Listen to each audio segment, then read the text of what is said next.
बहुत बहुत धन्यवाद सर। सबसे पहले तो एक नारा लगाएंगे जो हमारे नेताजी को बहुत पसंद था। जय हिंद। कम आवाज आई, मजे नहीं आया, जोश नहीं बचाएगा आपने। जय हिंद। ठीक है, आगे आप प्रैक्टिस करते रहिएगा।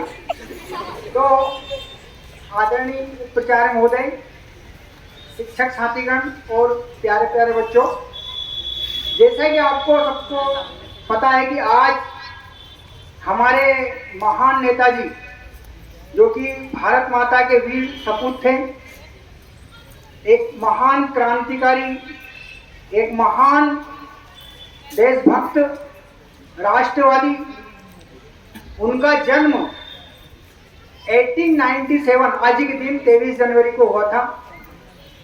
ये शहर था कटक, जो कि उड़ीसा में। उनके पिता का नाम था जानकीनाथ बोस और माताजी का नाम था प्रभावती देवी। नेताजी बचपन से ही बड़े होनहार, मेधावी और कुशाग्र बुद्धि के धनी थे। वे हमेशा कक्षा में अव्वल आते थे। एक विशेष बात यह थी कि उनको सारे शिक्षक भी बहुत ही प्रेम करते थे। कारण क्या कि वो पढ़ने में उनकी रुचि अत्यधिक थी। उन्होंने अपनी जो प्रारंभिक परीक्षा पढ़ाई और परीक्षा है वो कटक में ही पूरी करी। फिर वो कोलकाता पढ़ने के लिए गए। वहां पर उन्होंने ग्रेजुएशन में दर्शन शास्त्र में ग्रेजुएशन किया और आगे की पढ़ाई के लिए वे लंदन चले गए। वहां से जब उन्हें पहले सिविल सेवा जो परीक्षा होती थी वो पास भारतीयों के लिए बहुत ही कठिन थी, बड़ी मुश्किल थी मतलब। लेकिन उन्होंने चौथी रैंक प्राप्त करी। चौथी रैंक आप समझ सकते हो कितना मुश्किल, आज भी चौथी रैंक लाना बहुत बड़ी बात है। तो उस समय जब सुविधाएं नहीं थी, आजकल तो आप गूगल से ही पूछ लेते हो कुछ भी।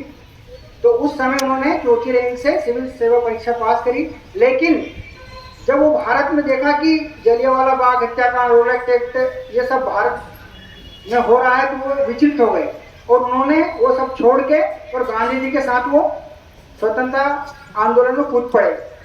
उनके जो गुरु थे राजनीतिक, चित्तरंजन दास देशबंधु, उनके सानिध्य में उन्होंने कार्य प्रारंभ किया और कांग्रेस के अध्यक्ष बने। वो आप जानते हो ना, कांग्रेस राष्ट्रीय पार्टी है, उसके अध्यक्ष रहे वो। लेकिन गांधी जी और उनके विचार थोड़े अलग थे, इसलिए उन्होंने कांग्रेस को छोड़ के वो दूसरी अपना जो सेना बनी, आजाद हिंद फौज बनी।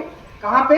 जापान जाकर 40,000 भारतीयों को उन्होंने सम्मिलित किया और 1943 में एक शानदार फौज बनी और अंग्रेजों के खिलाफ उन्होंने जंग का ऐलान कर दिया और कहा एकदम स्पष्ट, तुम मुझे खून दो, मैं तुम्हें आजादी दूंगा। ये आसान बात नहीं कहना।